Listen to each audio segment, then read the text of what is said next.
Alright. So for today, I wanted to check out this video that I got in my feed, Every Type of Shotgun Shell Explained by Data Illusion. I have not actually seen any of the videos before. This is the first time I'm seeing it, and I was kind of interested in seeing some explanations of the shotgun shells. I don't know if they're going to get into like the different bores. Like I have an idea of how much, or not how much, but of what the difference is. Like I can definitely tell the difference between all five of the ones that are used in the thumbnail right here. But other than that, I don't know how many shotgun shells he's going to explain or what else, unless he's just explaining like I almost said the ammunition inside. I'm not actually sure how to describe it, but I kind of want to check it out because I'm kind of curious about the differences. But if you do enjoy the video, make sure to go over to Data Illusion's channel, subscribe to them, and leave a like. And I do want to check out maybe some of their other things that explain some guns because I think it's kind of interesting to check out. And with that, let's get into this. Bird shot. Shotgun shell filled with dozens or even hundreds of small pellets instead of a single projectile. When fired, these pellets spread out, increasing the chance of hitting fast-moving or small targets. As the name Hold up. So we're talking about birdshot, and the shotgun of choice is a spaz. Oh god. As the name suggests, birdshot is mainly used for hunting birds in small games like skeet and sporting clays. The wide spread makes it effective against fast, airborne targets, and they come in different sizes, marked by numbers like 9, 8, or 6. I didn't know there was different birdshot sizes. Actually, kind of does make sense though. Which indicates the diameter of the individual pellets inside. Yeah. But here's a simple rule. Marking for birdshot operates on an inverse system. The higher the number, the smaller the pellets. Yeah, I realized that when he was showing those off, the 6 was the highest of the 3 he showed. Example, larger numbers like 9, 8, or 7.5 indicate There's a point. Why even have a 0.5? smaller pellets. This results in hundreds of tiny pellets per shell, creating a dense and wider pattern for small targets like doves or quails. Smaller numbers like 6 or 5 indicate larger pellets. So used for larger birds, I would assume. These are used for larger birds like pheasants or ducks, where I would not have guessed that was a pheasant. I'm not that learned on my bird species. more power and penetration is needed. They are most effective within 20 to 40 yards. Beyond that, the pellets lose energy rapidly.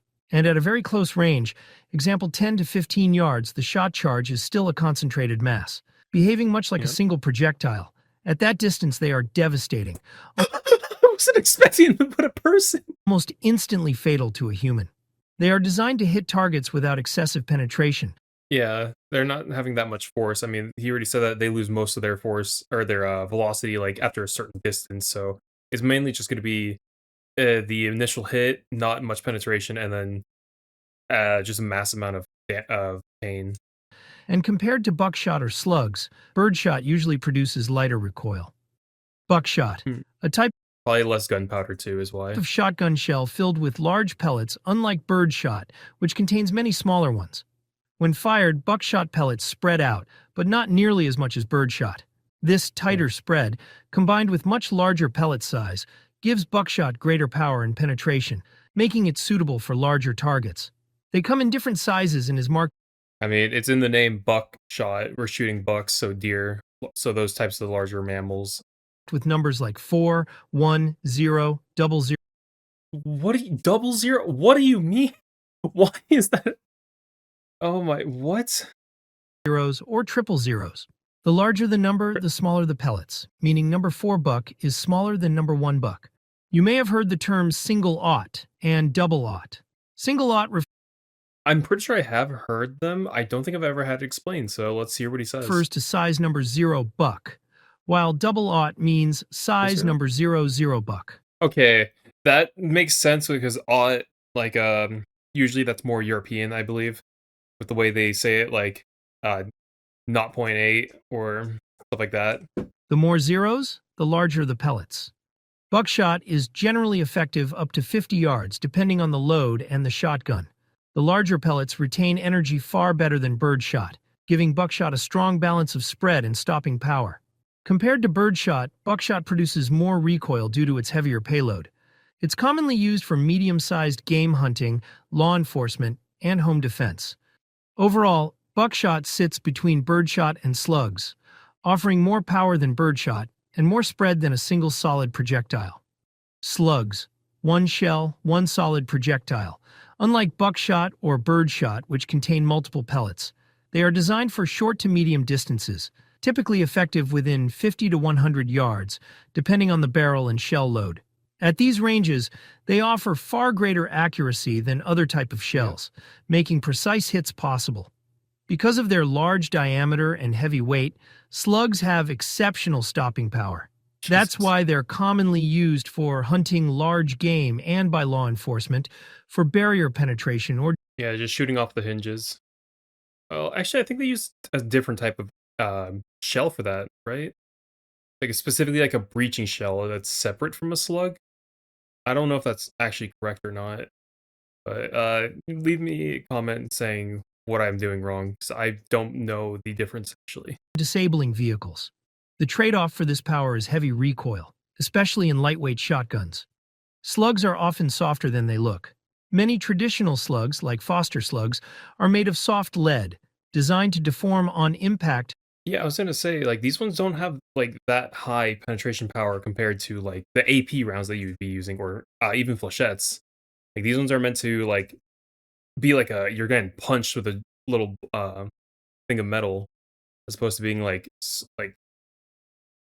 penetrated or skewered essentially. Rather than penetrating.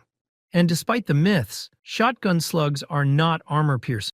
Yeah, like they're different. I mean, I believe the ceramic plates they do better against, but they would not do well against like actual ballistic jit vests.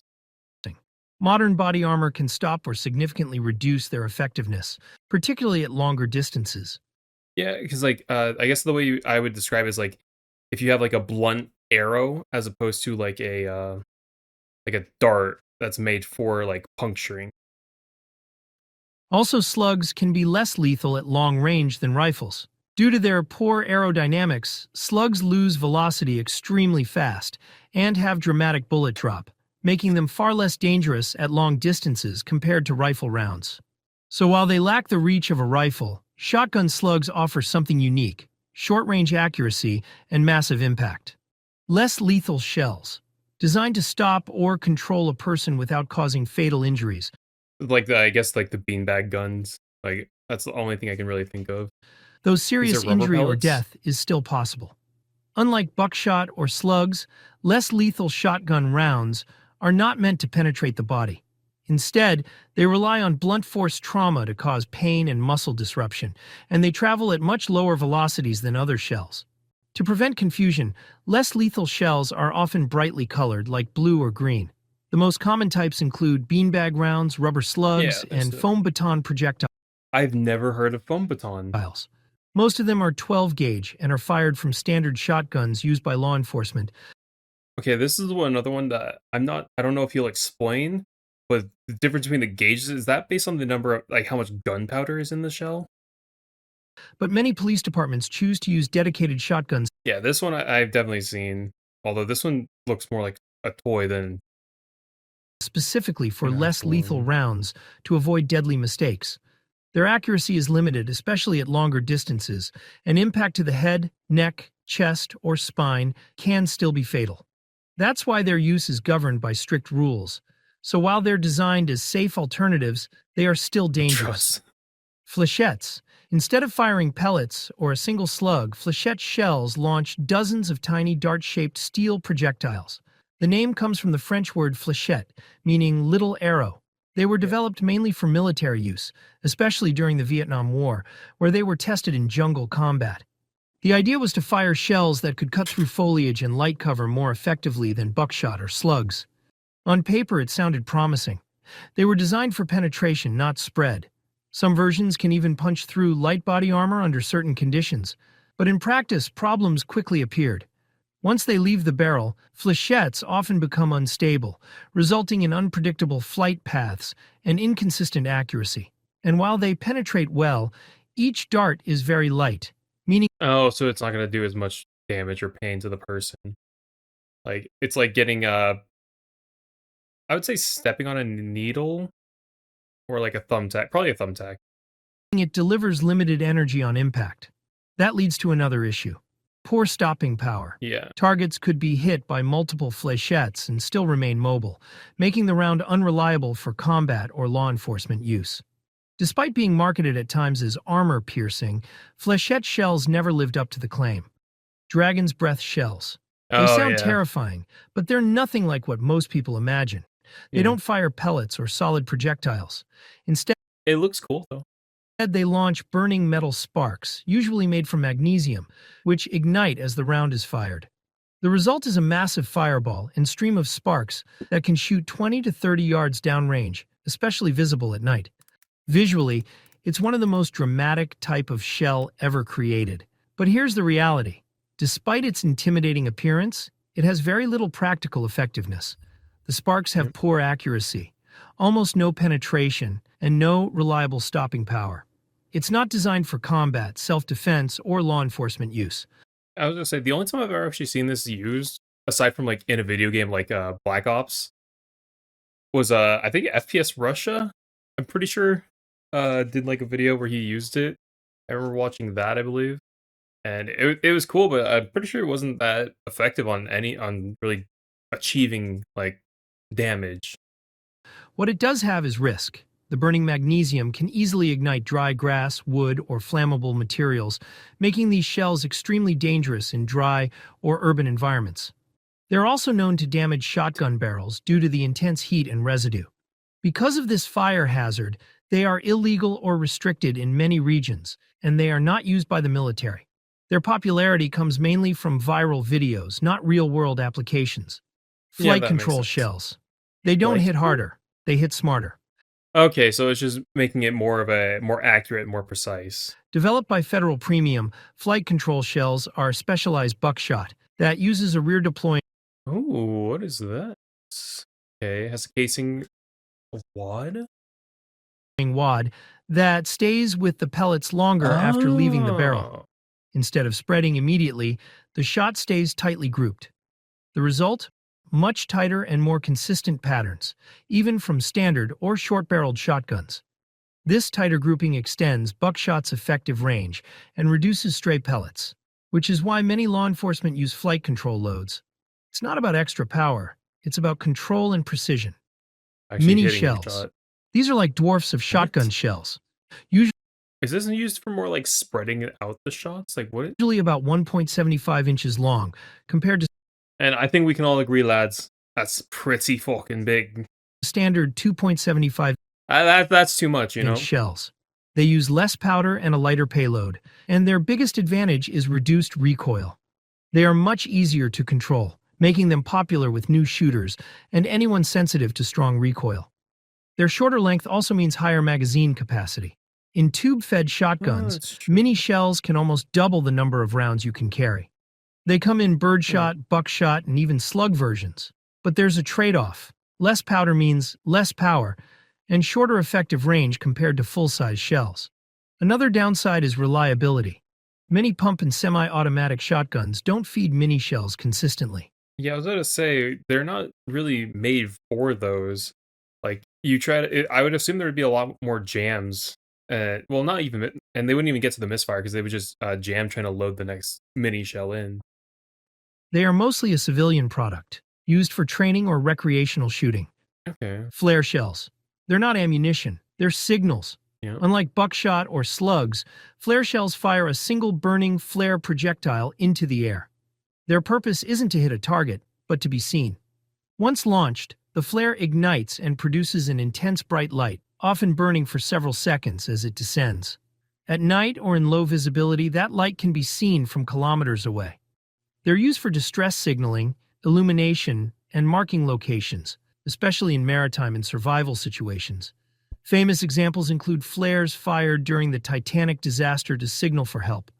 They come in different colors, each with a specific meaning. Red Oh, flare I didn't know they had different meanings based on color, but I guess that would make sense. meaning distress or emergency.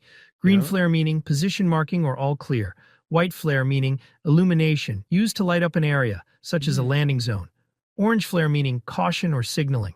Other colors like blue or purple are rare, but occasionally used in military or training exercises for coded signals.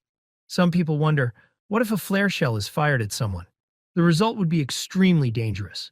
The burning projectile can cause severe burns, ignite clothing, and because it's still a fast-moving object, it can cause serious impact injuries, penetrate soft tissue, or even result in death. They're also often confused with dragon's breath rounds.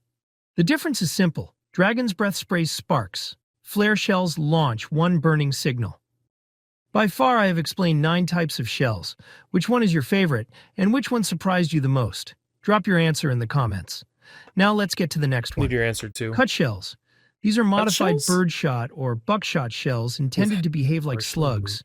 The hull is partially cut, so the entire front section travels downrange as one piece, acting like an Okay. improvised slug. Unlike real slugs, cut shells are not factory-made. Yeah, They're homemade extremely modifications. unreliable. They appeared mainly in the early 20th century, especially during the Great Depression, when proper ammunition was scarce. The goal was simple: turn birdshot or buckshot into a slug using what was available. The result weren't that bad, except cut shells being unstable and have very limited range compared to real slugs. But they pose serious risk to the shooter. The plastic hull can separate, Assuming fail they to misfire. eject, or lodge inside the barrel, potentially causing dangerous Yeah. malfunctions. A similar improvised concept is the What? wax slug. Instead of Oh. cutting the shell, they use melted wax to bind the pellets together, again attempting to create Oh a my single God. projectile. Like cut shells, wax slugs are unstable and unsafe compared to factory-made slugs. Because of their unpredictability and safety risks, neither cut shells nor wax slugs were ever adopted by military or law enforcement forces. Today, they exist mostly as historical improvisations. API shotgun shells. Oh, there we go. API stands for Armor-Piercing Incendiary, meaning they are specialized rounds designed to penetrate light armor or hard targets and then ignite on impact. They combine penetration and incendiary effects in a single projectile. Here's how they work. The projectile has a hardened penetrator core, often made from steel or tungsten to defeat barriers. Behind or around the penetrator is an incendiary compound that ignites after penetration, producing heat, sparks, or flames. The goal is not just to hit a target, but to disable equipment, ignite fuel, or damage sensitive components. And also they can be used to hit a target hiding behind an object. For example, if a person hides behind a car in a shootout, an API shell can effectively hit him and burn him. Even thought they can achieve that, they are not meant for personnel combat. Rather, they are primarily intended for disabling vehicles, igniting fuel containers, and damaging equipment or infrastructure. Buck and ball shell. This is a combination of What? one large ball with several smaller pellets in the same shell, basically a buckshot and slug collaboration. The concept was designed to increase hit and damage probability. The large ball provided penetration, while the buckshot increased the chance of hitting the target, especially under stress. Buck and ball loads date back to the 18th and early 19th centuries, Really? when soldiers loaded one large lead ball and multiple smaller pellets into a single musket barrel. They were widely used during the American Revolutionary War and were favored for their effectiveness at short to medium ranges, where they were devastating compared to other shotgun ammunitions.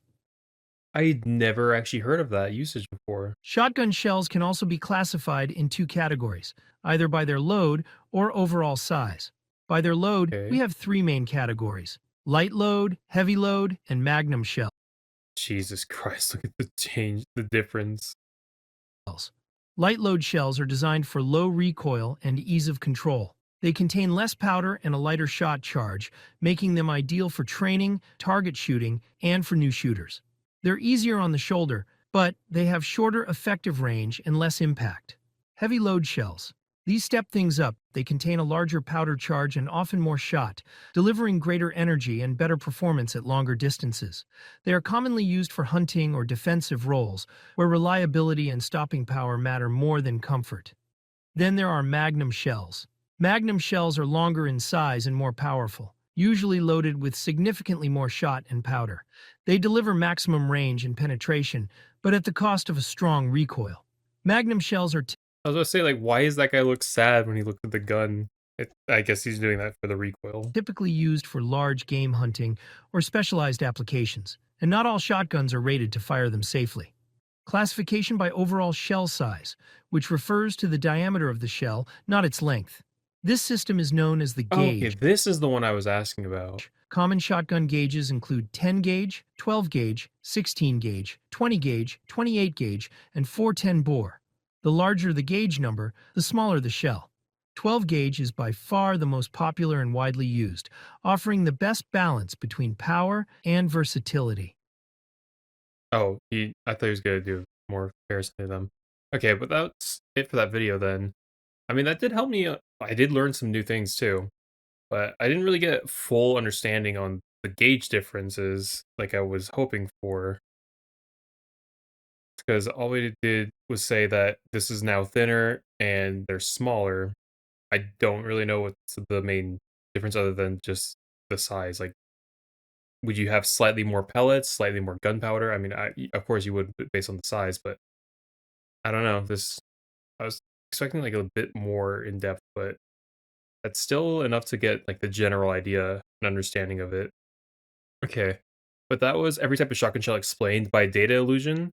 And I will check out some of their other videos because I've looked at some of them. And honestly, I kind of want to check out the shotgun myths and maybe some of their other videos. Like, I do enjoy looking at some of the World War II stuff or older weapons. I've watched some other channels that like what crap, Jonathan Ferguson, I believe his name is, at the British Royal Museum. He has his own series that he does. I might want to check out some of those, but I don't know how their channel likes people who react. So I maybe not. But he explains like the history of guns too, probably the same way that this guy has, except he does not use animations like Data does. Jonathan, I believe he looks at a video game and then brings up the real world counterpart or whatever is closest. But enough of that.